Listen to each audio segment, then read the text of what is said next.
Hey everybody out there in the internet world and the comic book community, and welcome back to another Dark Avenger comic book review. Yes. Today we are reviewing books from the last week of September, September 26th, right? Yeah. Okay, 2012. And before we get into the books, the official countdown is at 48 weeks and counting. When we get to the halfway point, that's when I'm going to start getting stuff. Oh yeah. I'm telling you now, and that'll probably be, figure halfway down the line from now is what? Probably around spring. Yeah, like March, April. May, June, July, August, September, around 4 months, yeah. February, March, March. 16, yeah. Yeah, well, why are we doing math? I'm just thinking. Well, at this time of night, I don't think I want to think right now. You better be thinking we have a review to. Comics, yes, but other things is, you know. And don't spit on me. Thank you very much. I didn't sir. spit on you. Yes, you did. How did I spit? I don't know. You spit. Stop spit.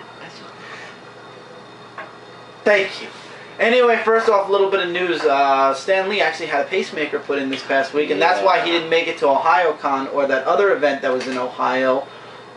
He says he's okay though on his website. He said he's fine. He's gonna be okay. He's doing it so that it can last for another 90 years. God bless you, Stanley. I hope you do last for another 1,990 years. I mean, he's Stan the Man Lee. Of course he'll live. I'm just glad he's okay. He's back at work. Thank you, God. And yeah, Marvel now still powering through. We have the last Avengers vs. X-Men issue coming out next week. I'm looking forward to reading that. Oh yeah. I'm highly looking forward to reading that. There's another death that's mentioned, and I think I know who it is, but I'm not going to spoil it, because every time I think I know who it is, I'm right. So, let's get into the books for this week, shall we? Okay, we have 3 from one of my favorite independent companies, IDW, this week. First off is complimenting the last annual that came out about 2 or 3 weeks ago, Robots in Disguise Transformers Annual 2012, with the painful yet reasonable price tag of $7.99. Oh yeah, I remember that. It's a lot of pages with no advertisements. This reminds me still of the books that came out back in the 90s. It has its little spine where it has its the name of the book on it, the publisher and everything. It's basically, I would say, 2 comic books in one, it feels like. And the story actually connects to what happened in More Than Meets the Eyes. The machine, the Transformer, the humongous robot, I forgot what they called him, it was mentioned here, Metroplex, from More Than Meets the Eyes. In the end of More Than Meets the Eyes, leaves. This is a huge story, so I'm not touching everything, guys. You're just going to have to buy the book. It's worth the money, trust me. But anyway, he leaves at the end of More Than Meets the Eyes, and basically he arrives in Robots in Disguise. And all throughout the book, there's flashbacks with classic art. You feel like you're reading a book from back in the days, to the, oh God, the 6 Cybertronians, or the ones that are referenced a lot from More Than Meets the Eyes and are talked about here a lot. I believe it was mentioned at the very beginning of the book, if I'm not mistaken. Primus. It's the actual name of the book is Primus. Yeah, it says so. And it says it on the back too. In the end, there is a the robot, before it dies, actually makes a statement. It wakes up. It was brain dead until Starscream went near it, and it actually tells Starscream he's a conqueror, and he's the one who will unite Cybertron's scattered warriors.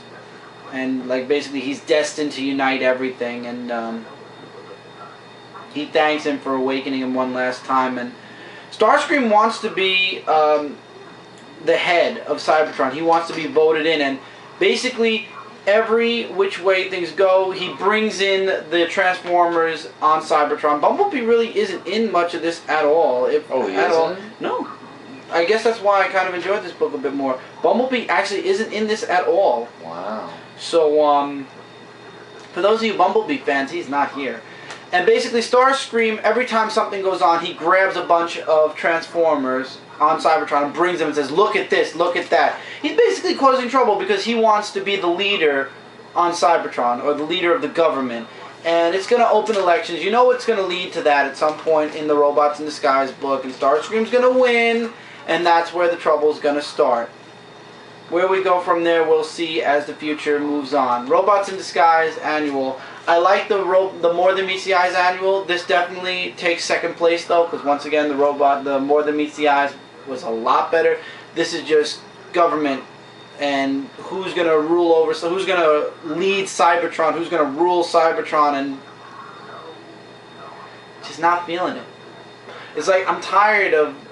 I want to be the leader. No, I'm the leader, so you have to follow me. No, well, I want an open so debate. It's like this and that. It's and like then Prowl is going completely loco, and Decepticons are being killed, and okay, but it's good. You know, it's not bad to the point where it's like, don't buy this. But at the same time, when complemented with More Than Meets the Eyes, Robots in Disguise definitely gets a second place. And if you're gonna add Regeneration 1 into it, third place, because Regeneration 1 gets like first place. I really enjoy Regeneration 1 and More Than Meets the Eyes. I do enjoy Robots in Disguise too, but it's very attached to politics and who wants to lead the Cybertronians. And Metal Hawk is like dead center, dead in the middle of all that's going on. He's like being pulled each and every, whichever way, both ways, so to speak. So it's decent. I just hope that in the coming issues they kind of move away from that and go into something else that isn't like the government or running Cybertron and stuff like that. I mean, just something a little different. Well, it's always good. Actually, I must admit though, the latest story arc that's going on in Robots in Disguise with the Dinobots and everything, that's interesting. I'm actually enjoying that. Because it's moving away from the whole I'm leader, you want to be leader, I want to be leader, we should have an open voting. It's like straightforward. And there's an actual mission. People have gone missing, and now you have other Transformers looking for those Transformers, and everybody's going crazy when they leave the city of Cybertron outside. There's like this program thing that drives them crazy. That's interesting. See, that's why I'm saying Robots in Disguise is still enjoyable, but it's when you get the stories like this, where Starscream is just trying to win over the populace so that he'll get the voting and then he'll get voted in as the leader, that just goes like, That could relate to politics, actually, to be quite honest. Exactly. No, but the story itself, outside of the annual and outside of the whole politics thing, is pretty good, with the Dinobots especially. I'm looking forward to seeing what happens in Robots in Disguise, the coming issue, but that's not for later on in the month of October. Or the beginning of the month of October, because this is the last week of September still. Even though in approximately an hour we're going to hit October 1st. And the trilogy of holidays. More Than Meets the Eyes, Transformers, number 9. It jumps back and forth. Apparently, and please ignore the back of this book. I tend to. Apparently, it starts off actually in the past. Let's start off with the past. They're in the past of Cybertron before the Decepticon Autobot War. And the Decepticons are basically these people that are causing riots. They're picketers. They're basically just they're saying that the government is leading them wrong. Basically, they're just antagonizers. They're not really the Decepticons that we all know and hate. They're just people that are trying to stir up trouble at the moment. There are murders in between that happen, but at this time, no. So we then jump into the present, and it turns out that Rung, they're actually going to try to bring back from the dead. Why does Rung ring a bell? Rung is the guy that got his head shot off several issues back. That's why it rings a bell, because I'm thinking Rung. Right. I heard that. Here, Rung is... Do they still have him in the roster so I could show you? And I still love that they do that at the end of the book. No, they took him off the roster in the back. But anyway, it's up to Ratchet. I'm going to look at the back of it. Ratchet, First Aid, Chrome Dome. I don't believe Brainstorm. And a couple of the other Autobots to jog his memory. Basically, they have to hit something and then it wakes him up. Right now, he's like an empty slate. He needs to have his memory jogged. And then, Rung can't return to full operating status until he's made a number of critical neural connections, but he has to do it himself. And the longer it takes him to do so, the greater the risk of total shutdown. So they're reliving something that happened in the past that Rung was involved in. And if you looked at the flashback at the very beginning, actually, Rung is right there at the murder scene of the beginning of the book. So they're going back and forth between the present and the past, and we have Orion Pax, who is soon to become, he's not Optimus Prime yet, he's just like, he's a cop on Cybertron, and something's going on in the government, and they keep jumping back and forth between the present and past. It's basically like, you know the campfire stories where they go around in a circle and each person fills in a piece of the story? So basically like they're telling their own backstory. They're telling the story through their eyes, but like it goes their perspective. From one to the other to the other to the other, and then it ends actually at a pretty decent cliffhanger, and it turns out that somebody on the Lost Light was killed, and Cyclonus is being. We only get like one or two. Yeah, we only get one page of Rodimus, and the weird thing is, it actually attaches to the flashbacks. Because somebody is killing off the Autobots in the exact same fashion that they're being killed off in the flashbacks. Right. And Rodimus is blaming Cyclonus, and that's where it's like to be continued. I like the new artwork. I must admit, though, I do like the artwork in the Regeneration 1 book a lot more because it has more of that classic feel. These books have more of a, okay, this is a breath of fresh air feel. And the next issue and the issue of more the Robots in Disguise is coming out. I believe Robots in Disguise, it's the Dinobot Hunt, and the next one, this is actually called Shadow Play.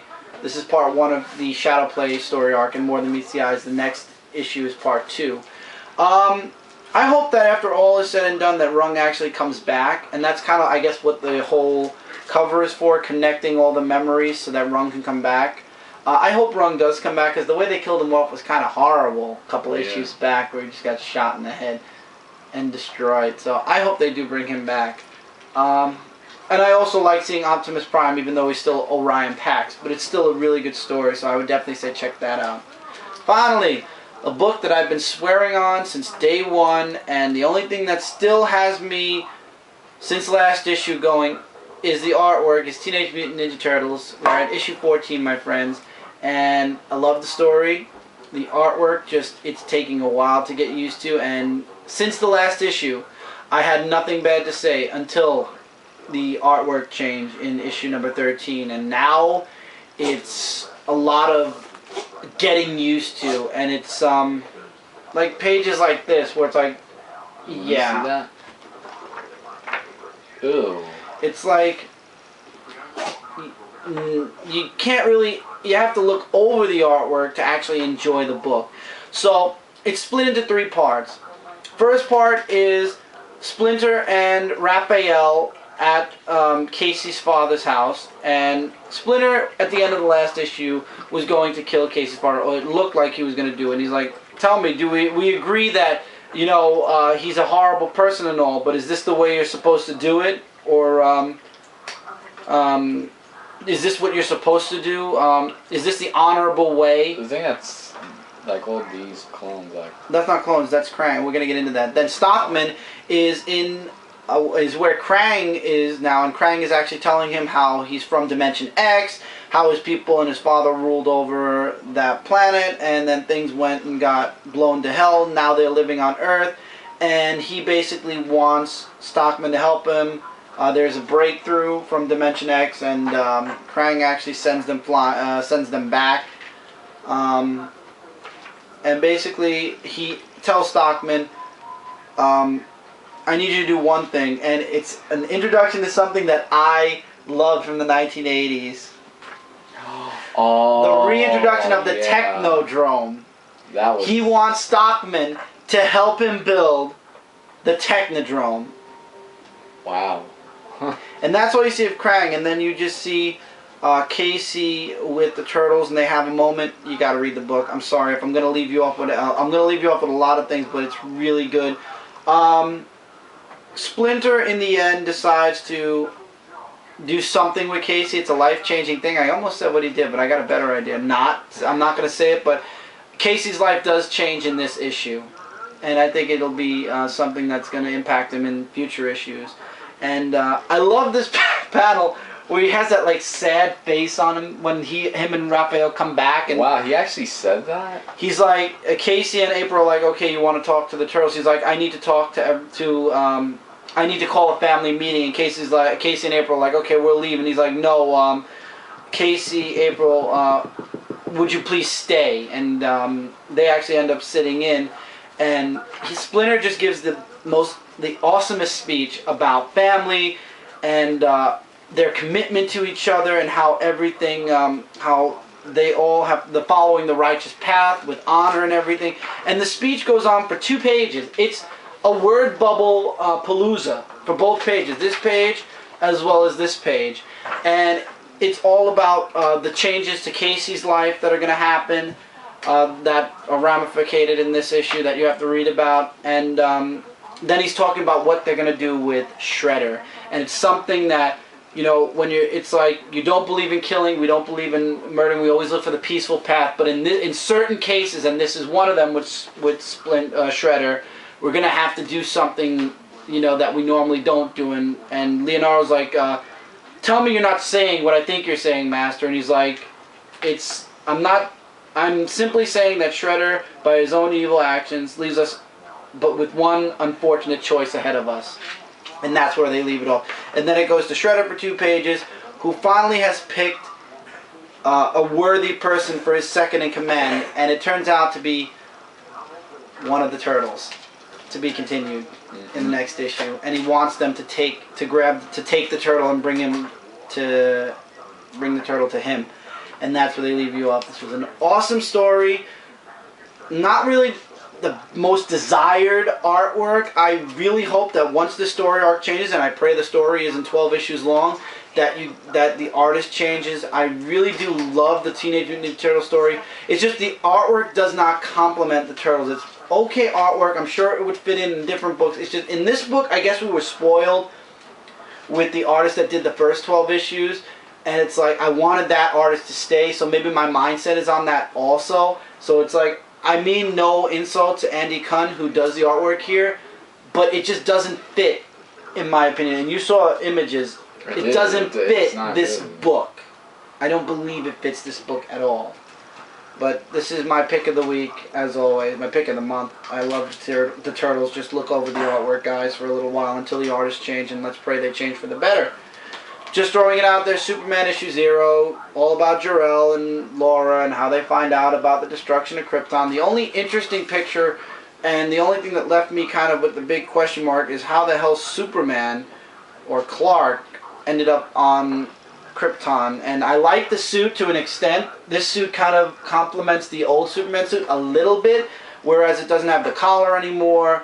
It has the boots like the old Superman suit. Still minus the underwear, but as I said, the suit isn't the big issue I have with Superman, it's everything else. I could live with the new Superman suit, maybe minus the collar. I cannot live with all the other changes that they have done to this character, which have basically ruined the character. I think that Superman's going to need a retelling very soon, or else he's just going to... He already is disappearing. Nobody's really reviewing Superman anymore, or at all, anyway. I mean, even Action Comics, Grant Morrison's Action Comics is not being talked about anymore. And he's leaving Action Comics, so that tells you something. So obviously something needs to be done really soon with Superman if they're going to keep Superman, you know, in the motions, so to speak. Yep. Alright, so now we're going to go into Justice League Dark, issue 0. This, out of the other issue zeros, was one of my favorite issue zeros from DC Comics. So much his favorite that he's doing an in-depth review on it on Dark Avenger Inc. Exactly, so keep an eye out for that. Well, we're shooting it tomorrow, so it should be up by Wednesday. Yes. So, this story... Oh, Tuesday. Tomorrow's Monday. Ooh. You got your little days mixed up there. Yeah, I got my days mixed up. But basically this story tells you the origin of John Constantine, how he wanted to learn about magic, and he goes to... Yeah, a lot of people did mention... I was supposed to get... I'm sorry for interrupting. I apologize. I was supposed to get Flash #0, so I would have 3 DC books. Apparently my... Show this? Yeah, it shows also Zatanna as well. Sorry, Okay. you can't see it. And apparently my order got messed up, and they took Flash off the order, or it disappeared off the order, or I accidentally took it off. However it got off, it was taken off, and that was going to be my surprise issue this week, but I didn't end up ordering it. However, I am putting it in my order this week when I make my order, so I'll have it in 2 weeks to review, because I really do want to jump into Flash again. A lot of people told me to jump back into it, so I'm going to try, and that's the little disclaimer about DC. Okay, yes. Sorry about that. No, that's fine. So he goes to Nick Fury? No, Nitro, I think his name is. That looks like an older version of John Constantine with black hair. Yeah, well, he's the blonde, actually. I know John Constantine's blonde. Yeah. He looks like an older version, like the version of John. Just keep going. Yeah, so he learns magic from him, and let's just say him and Zatanna have that little, moment, and so he quits the team, but then he works with the Cold Flames, and there's a fight scene that goes on, and it was like really just interesting. Like, I mean, the artwork is just so breathtaking, and it's like it's just amazing. And then in the end, we go. John Constantine says that there could only be one king. And the next we go into the war for the books of magic gets ugly. And that's something, yeah. I'm going to go more in-depth review, which is why I'm not going to give too much away. But this, in my opinion, was one of the best issue 0 DC comic books next to Green Arrow. I knew you were going to mention that book. No, next to Green Arrow, I would say that that's the best issue 0 comic of DC. Oh, and yeah. Oh, very good. All right, we're gonna go into DC, Marvel for a little bit. Deadpool 61. It's Deadpool versus Hitmonkey, and you get a backup story. The whole story is not even based around really Deadpool too much. In this issue, it's Deadpool at the very beginning going one-on-one, of course, with none other than Hitmonkey. But then it jumps away from that to this woman who's completely paralyzed, can't even talk on her own. And then it flashes back to 9 years ago in Detroit, where she's working with this guy, and they're making a deal with the what are they called? Let's see. I think I saw. I forgot the brother's name. And there's no index. So. No, there's no index. So, oh, it was when they were on the phone here.